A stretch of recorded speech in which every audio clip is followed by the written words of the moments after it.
Good afternoon, ladies and gentlemen. Welcome back to Broadway, Bleachers, and Beyond with your host, Leanna Butte, on WIU Radio, New York, where the drama never stops. From the crack of the bat to the swish of the net, from the roar of the crowd to the hush of a theater, the city writes their own stories that echoes across generations. Fast, thrilling, and unforgettable. This is New York in full performance, and the show is just getting started. Coming off a big W for the Bills, Josh Allen gets the W. And in a game they really needed to win because if they would have lost, they would have been out of the wild card.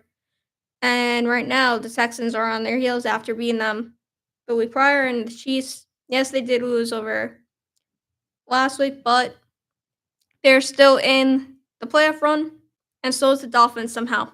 Don't know how, but they are. So the Bills really need to keep winning, and they did. And they really had a clean game other than the fumble by James Cook, which eventually ended up a touchdown. And the only touchdown the Bills were able, the Bills were giving up the entire game. The only points they gave up all game in the second quarter. And to tell you the truth, it wasn't the greatest game Josh Allen ever done, but the defense and the offense was able to really just show who he is and show who the Bills could be on a day that they need to win. And they really needed to win. And we've seen that day in, day out. Yes, the playoffs are this end of the season is getting closer, but the Bills need to win every game because it's not a guarantee. They make the playoffs, it's not a guaranteed. They will be able to beat the team who they will face. Necessarily right now, it might be the Broncos as the number 2 seed. But at this point, every win matters, every game matters, and they have to keep winning because if you pick up momentum now, sometimes it does carry into the playoffs, and we've seen that year after year, definitely with the Chiefs winning later on in the year and winning the Super Bowl, as well as with the Eagles in the past two back-to-back seasons. But it is crazy to me that the Cowboys are doing really well. They outplayed the Chiefs. They really did. I don't know how the Cowboys beat the Chiefs that game, but they really outplayed them completely. And for me, I was happy because I'm a Bills fan. Chiefs lost again. But it's just like to see the Chiefs finally get the calls against them, which I've been begging for as a Bills fan for the past 7 years, almost 7 years. Now they're getting the calls against them. It feels good. Feels good to finally see justice. And we've seen that the officials, there was an article written about that the officials were siding with the Chiefs with a lot of things and officiating on their side more than their opposing teams. So I'm excited to see the Bills win. Definitely a good game, close game. But Allen again, even though didn't have to be Superman, Keatman, uh, Coleman, necessarily who wasn't in the last 2 games that they played for disciplinary actions, made a great catch in the last in the fourth quarter and on 4th down to bring the Bills up even more. Uh, so players that had show up, Knox had a great game. Coleman had a great game. James Cook had over 100 plus yards. Did not score a touchdown this game, though. Allen, back-to-back. Allen, another game of a rushing touchdown and a passing touchdown. Now the 49th of his career, which I believe he leads all of NFL quarterbacks and running backs in the NFL quarterbacks in that, if I'm not mistaken, right now. And in Pittsburgh has not had more than what was it, 200 and something? Yeah, 244 rushing yards Sunday. Pittsburgh has not allowed that much since 1975. So over about 40 something years ago. So for Pittsburgh to not give up that many rushing yards and for the Bills to just do it, and it was from all cylinders. James Cook was going on the outside. You had Johnson able to make runs. You had everything clicking for the offense and the defense. You had both cause a fumble, which Benford eventually got a touchdown out of it, and then he had an interception in the following play. So you had everything clicking offensively and defensively, and I was just happy to see a clean game for once. Yes, Allen did have an interception. Thankfully, it didn't lead to anything. And there was the fumble that led to a touchdown. But the Bills were able to hold Pittsburgh defense. They were able to go four and out multiple times and hold Pittsburgh to really not really making any dividends in the score. And it is crazy that they only gave up 7 points while the defense have been ferocious, being I think they're 24th in the league in rushing, but they were able to keep the Steelers off the scoreboard, and good for them. Rodgers is still a decent quarterback, even as a veteran, but he just didn't have the pieces, and it didn't work out.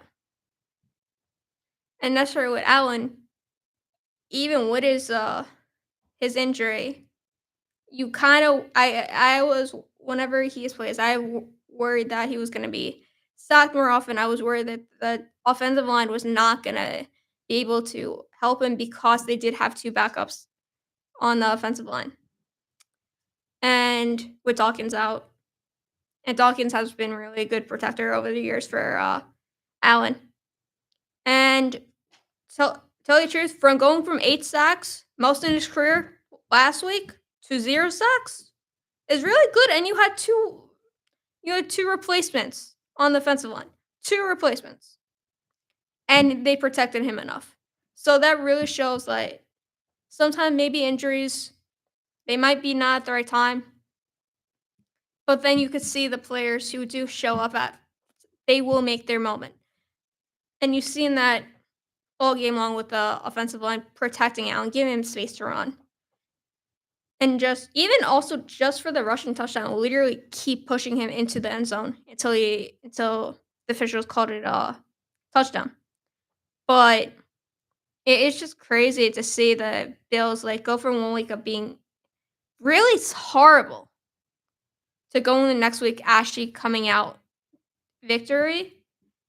It is crazy to me, but I'm not shocked at this point because they have been flip flopping all season long, and hopefully they continue winning because nothing is guaranteed. Everyone knows that nothing is guaranteed in life. Nothing is guaranteed in sports. Just because they're in the playoffs right now does not mean they're going to be in the playoffs by the end of the regular season. They have to keep winning. And by doing that, they show their defense has looked good. And if their defense is able to hold up against good teams, even against the Texans, they didn't do horrible. But Allen didn't do enough because he misplayed a lot of easy targets and play makes and plays that were straight at literally if he would have moved a little bit quicker, he would have got his targets a lot more. He was rushing a lot of it against Texans. That person, I think that's what caused an interception late on. He was rushing a lot of it, even though he had a lot of time left. But I'm excited to see the Bills actually win because last week it just was sad to talk about them. It really was. So they did get the win, which I'm happy about. And then I believe they play next week, and hopefully they get that win. And hopefully, I want them to win out the rest of the full season, just for my knowledge, because you can't lose any games at this point. You have to go into my mind in the playoffs because you have to have home field advantage, and that has helped Buffalo. It has helped Buffalo against every team except for the Chiefs. The Chiefs have played Buffalo at home, and they have lost during the playoffs. We've seen that year after year after year. The good part right now is just that it looks like they're not gonna make it, and if they don't make it, I will be very happy with that. I really would be. So that's where I'm on that. In other sports, I just watched going to in necessary for news period in NFL. The main kicker for Bass is out for a season with surgery. So Prater will be their main kicker for the rest of the season, which again he did miss the extra point, which was really upsetting because it was that close and he hasn't missed it in back-to-back games. Thankfully, yesterday it did not affect the final, but last week it did. Last week it really did. Because they would have been down by 3 instead of 4 and would have only needed a field goal to tie it. So, hopefully Prater doesn't happen again. He is 16 for 18. Or I mean 19 for 17 now.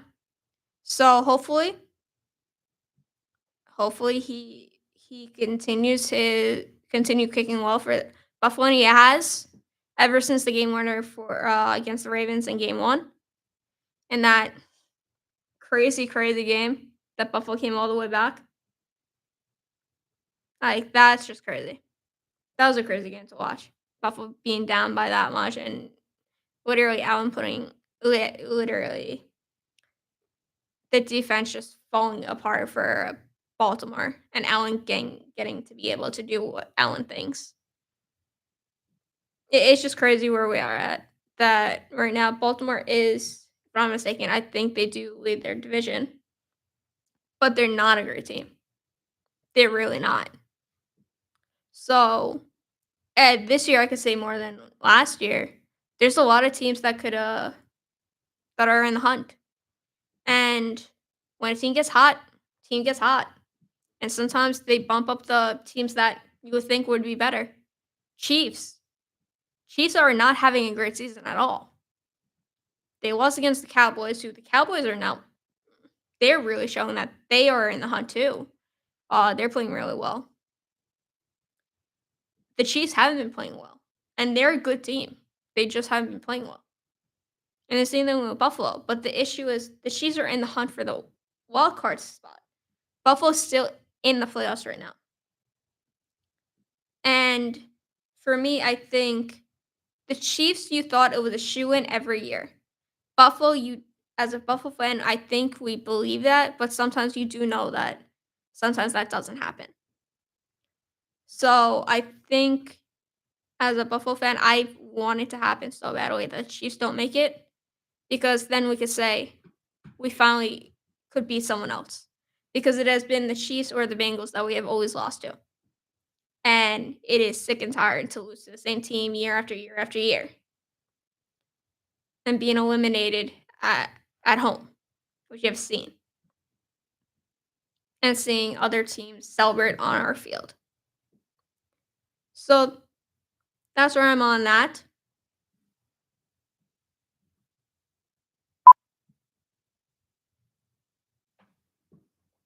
Untouchable.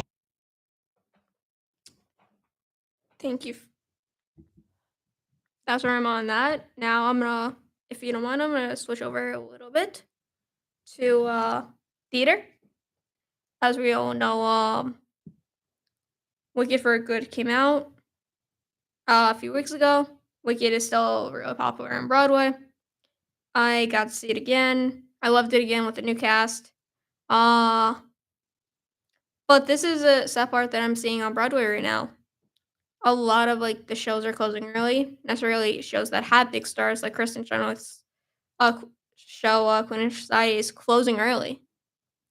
A lot of the shows are not getting the support, even though they're making the revenue. They're not gaining enough money in ticket sales, not early ticket sales, on weekly and monthly ticket sales to be able to stay open. And the sad part, a lot of these scripts are amazing. A lot of these shows are amazing. But they're not able to stay open because the revenue isn't there every day. And I understand it's not as popular thing as Wicked or let's say Chicago or Lion King. But this is the sad part. All these actors are losing their jobs year after month after month. A lot of them, I've seen a few of them go literally show to show to show, and every show they've been to had us closed before the original runtime was supposed to end. So it is sad that you're seeing Broadway kind of die out, but not really. But with the newer shows, you see that they're not able to stay open for longer. And I think the only show that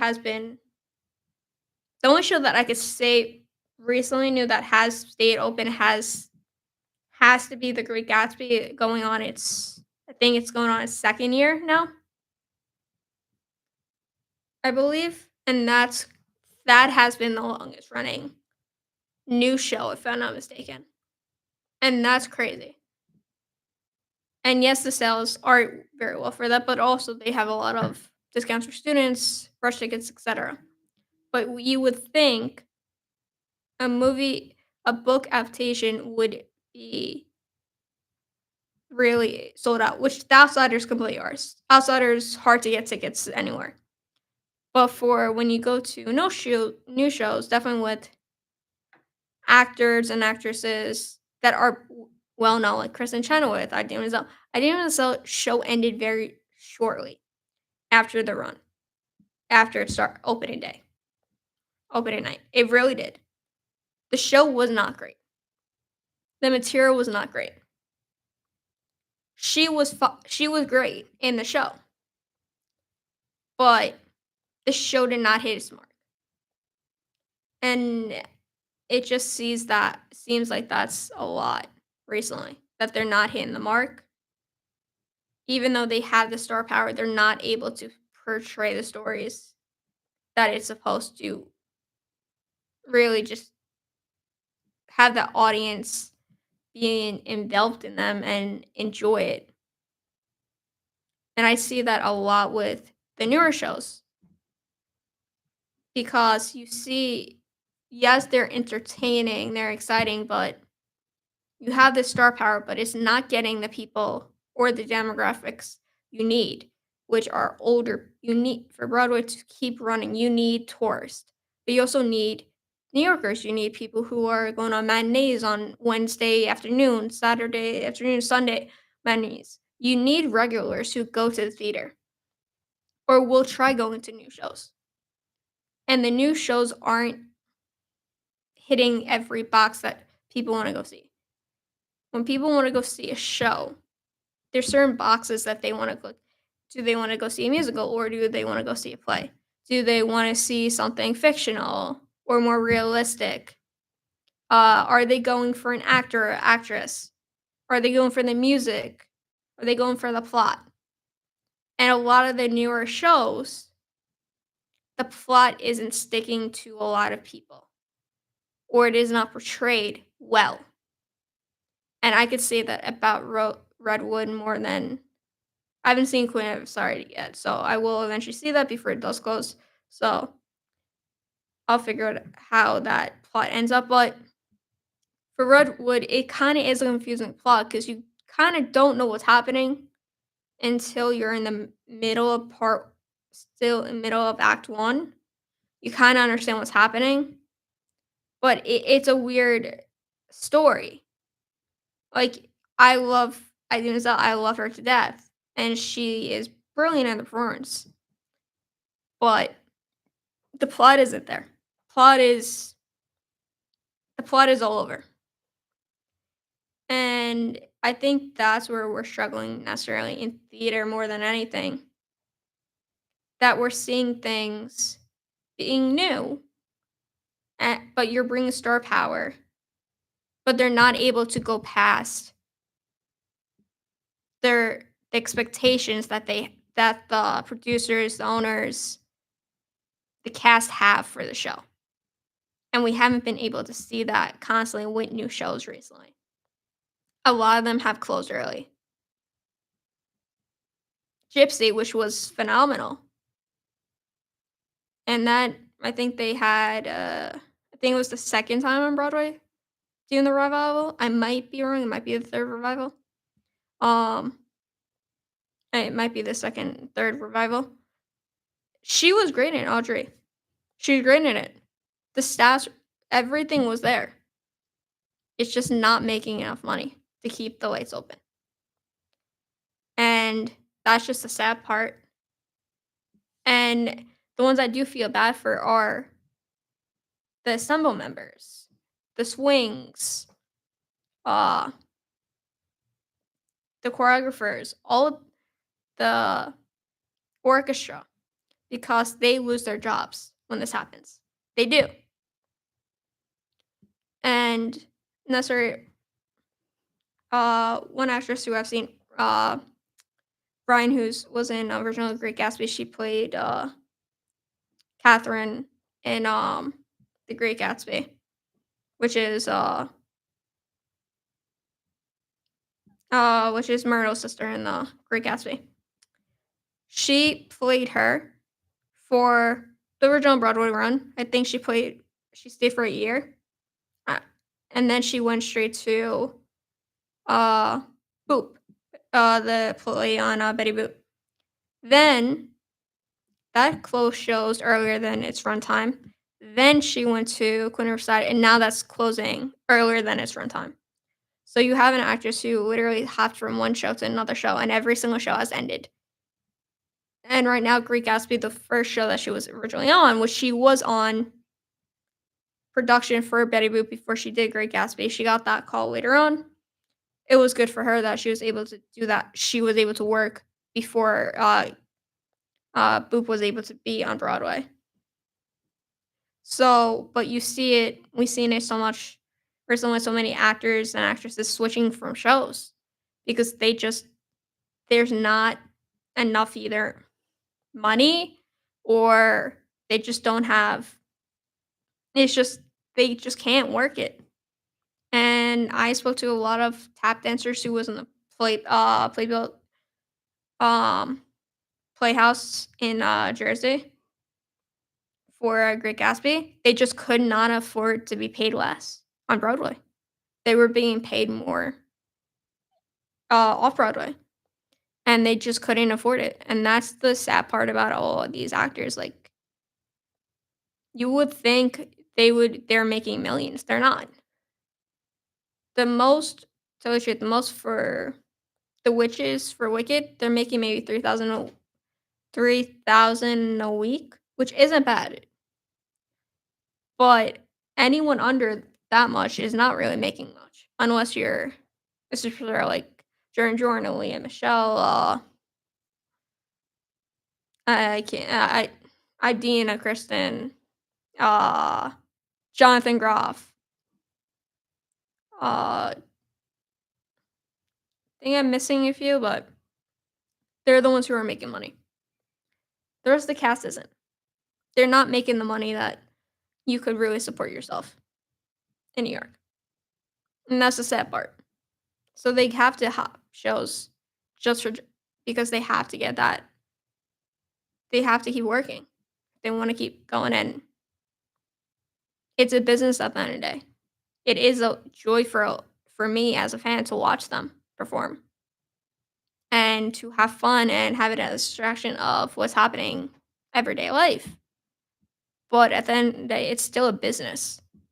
And these people have to deal with everything that we have to deal with in a certain way.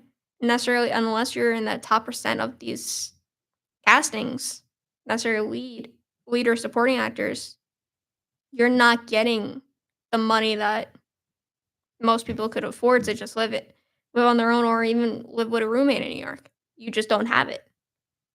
And that's the sad part. You're making more money than you did 20 years ago, which is great. But they have to keep going show to show to show to be able to keep afloat. And that's the sad part. But there are some, which is necessary for Wicked. We've seen that with not Jonathan, Jordan. Jordan is the longest running Fiero. He's been on that show for maybe 4 or 5 years, and I think for a year or something as standby. And before that, he did the tour.